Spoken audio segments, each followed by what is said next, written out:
আজকে আমরা তারেক রহমানের যে দ্বিতীয় ধাপের নির্বাচনী যে সফর সেটা আমরা দেখছিলাম। এর আগে সিলেটের বিভিন্ন জায়গায় বক্তব্য দিতে দেখেছি এবং সেই বক্তব্যের পর এটা দ্বিতীয় ধাপের বক্তব্য এবং দুটো জায়গায় যদি আমরা পাশাপাশি রাখি তাহলে একটা কমন কথা তিনি বলেছেন যে বিএনপিকে নিয়ে একটা ষড়যন্ত্র চলছে এবং একটু আগে তিনি এটাও বলেছিলেন যে একটি দল আছে যারা আসলে নির্বাচন থেকে সরে যাওয়ার একটা চেষ্টা করছেন।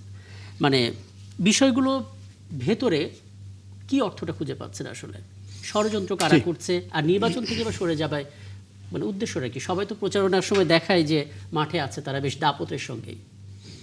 আপনাকে ধন্যবাদ জানাচ্ছি এবং আলোচনায় মনি আপা এবং জামায়াত ইসলামের একজন নেতা আছেন এবং যারা শুনছেন সবার জন্য শুভেচ্ছা রইল।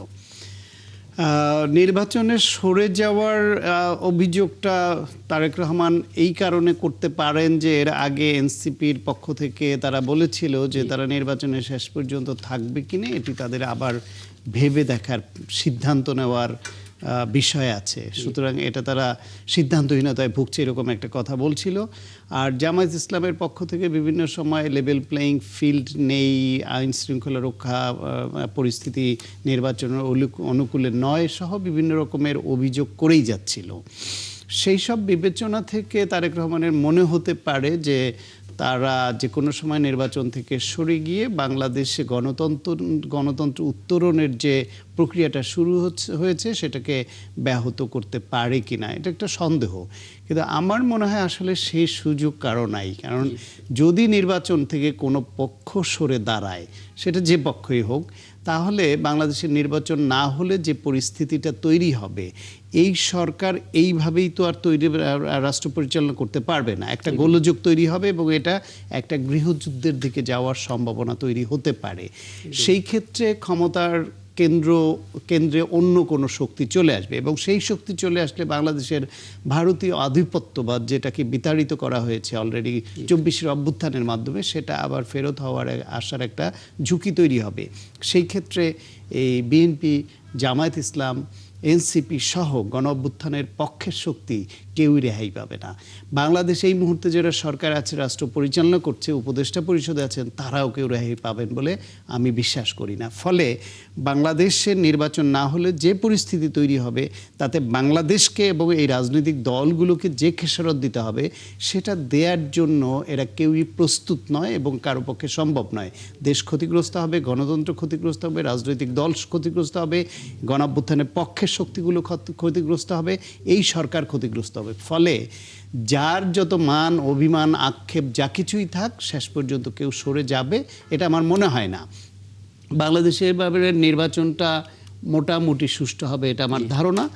প্রতিপক্ষের বিরুদ্ধে যত কথাই বলুক, টুকটাক আক্রমণও হবে, সব হবে, কিন্তু সংঘর্ষ সহিংসতা খুব এক্সট্রিম পর্যায়ে যাবে না। সেই লাগামটা প্রধান দলগুলোই টেনে ধরবে এটা আমার ধারণা।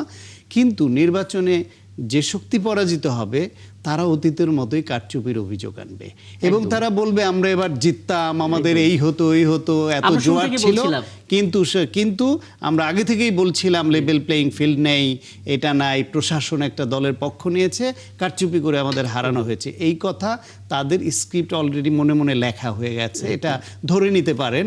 এই চিত্রই আমরা দেখব।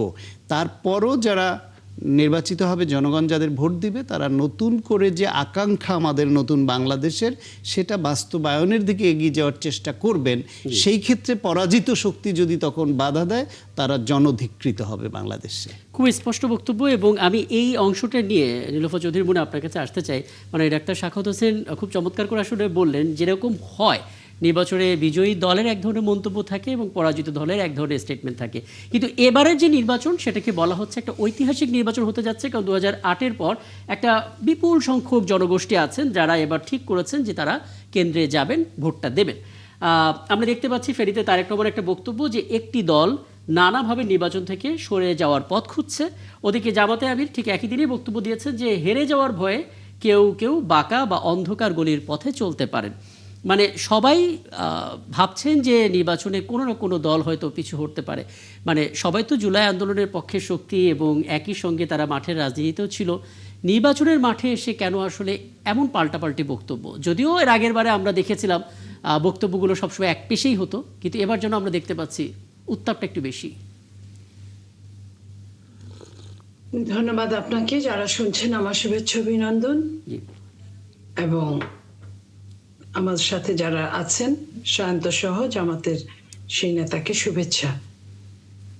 দেখেন, এত কষ্টের পরে যেটা সায়ন্ত বললেন, জি এক্সেলেন্ট ভাবে বলছেন সায়ন্ত, যে এত কষ্টের পরে কতগুলো নির্বাচন ভণ্ডুল হওয়ার পরে বাংলাদেশ থেকে এই 17-18 বছর ধ্বংস হয়ে যাওয়ার পরে একটা নির্বাচন কাঙ্ক্ষিত লক্ষ্যে যদি পৌঁছতে না পারে, জি তাহলে আমরা কোথায় গিয়ে এই জাতি দাঁড়াবে আমরা জানি না। আমাদের জন্য এই মুহূর্তে একটা নির্বাচন ভীষণ ভীষণ ভীষণ ভাবে দরকার। কারণ আপনি দেখছেন যে গত 13 বছর আগে যে সরকারটা চেঞ্জ হওয়ার পরে, ফ্যাসিস্টের পতন হওয়ার পরে যারা দায়িত্ব নিয়েছেন বা নিতে বাধ্য হয়েছেন, সব দলের একটা সম্মতি ছিল, চাক্ষুষ অথবা পরোক্ষভাবে সম্মতি ছিল। তারা চেষ্টা করেছেন, কিন্তু তারা অনেক ব্যাপারেই তারা সফল হতে পারেন নাই। তো সেই সফলটা কিন্তু আসলে নির্বাচনী সরকার ছাড়া সম্ভব হয় না। অন্তত পক্ষে যে দেশগুলো গণতন্ত্রের কথা বলে, গণতন্ত্রের হয়ে কাজ করে, সেই দেশগুলোতে তো অবশ্যই না। তো বাংলাদেশের যে স্ট্রাকচার, বাংলাদেশের স্ট্রাকচারটা হচ্ছে গণতন্ত্রের জন্য, এবং বাংলাদেশের শুরু থেকেই গণতন্ত্রের জন্য বহু মানুষ রক্ত দিয়েছে, বহু মানুষ জীবন দিয়েছে, বহু মানুষ আহত হয়েছে, অনেকের পঙ্গু হয়েছে। সেই পঙ্গুত্ব বরণ করে নিয়ে কিন্তু এই দেশের গণতন্ত্রটা কখনো কখনো ঝলসে উঠেছে, কখনো আবার গণতন্ত্র নিজেই পঙ্গুত্ব বরণ করেছে। জি সেই গণতন্ত্রটাকে আগের জায়গায় ফিরিয়ে নেওয়ার জন্য প্রত্যেকটা দল চেষ্টা করছে এই সময়টায়। তবে আমি বলবো যে যার যার মতো চেষ্টা না করে যদি একটা এরকম একটা সরকারের চলে যাওয়ার পরে উচিত ছিল প্রত্যেকটা দলের ওই জায়গায়, যে যেমন আপনি দুই রকম কথা বললেন, যে আপনি বললেন মানে আপনি রিপিট করলেন জি যে এক দলের চিফ বলেছেন যে কেউ কেউ নির্বাচন থেকে সরে যাওয়ার চেষ্টা করছে। জি বিএনপি চিফ আমাদের নেতা জনাব তারেক রহমান সাহেব এই কথা বলেছেন। আবার অন্য একটা দল বলেছেন হেরে যাওয়ার ভয়ে। তার মানে দেখেন, হেরে যাওয়ার ভয়ে সরে যাওয়া কিংবা সরে যাওয়ার চেষ্টা, দুইটাই কিন্তু কি প্রমাণ করে যে যে কোনো সময় নির্বাচনটা ভণ্ডুল হতে পারে বা ভণ্ডুল করা হতে পারে। এই জায়গায় যদি নির্বাচনের আছে মাত্র 15 দিন, এই 15 দিনের মধ্যে যদি এই ধরনের কথা শুনে এখন পর্যন্ত প্রতি 3 জন মানুষের দেখা হলে 2 জন জিজ্ঞেস করে নির্বাচনটা হবে তো, ঠিক সময় মতো হবে তো। এই যে জিজ্ঞেস করাটা, এই জিজ্ঞেস করার জন্ম কিন্তু বাংলাদেশের রাজনীতিবিদরা দিয়েছেন, এবং জিও পলিটিক্সের অনেক রকম অস্থিরতা থেকে এই জন্মটা হয়েছে। এই জায়গা থেকে শুধুমাত্র রাজনীতিবিদরাই পারে, সবগুলো রাজনৈতিক দল মিলে রাজনীতিবিদরাই পারে একটা জায়গায় উপনীত হতে, যে কোনো ভাবে হোক, যেই ক্ষমতায় যাক, একটা নির্বাচনের বিকল্প কোনো কিছু হতে পারে না।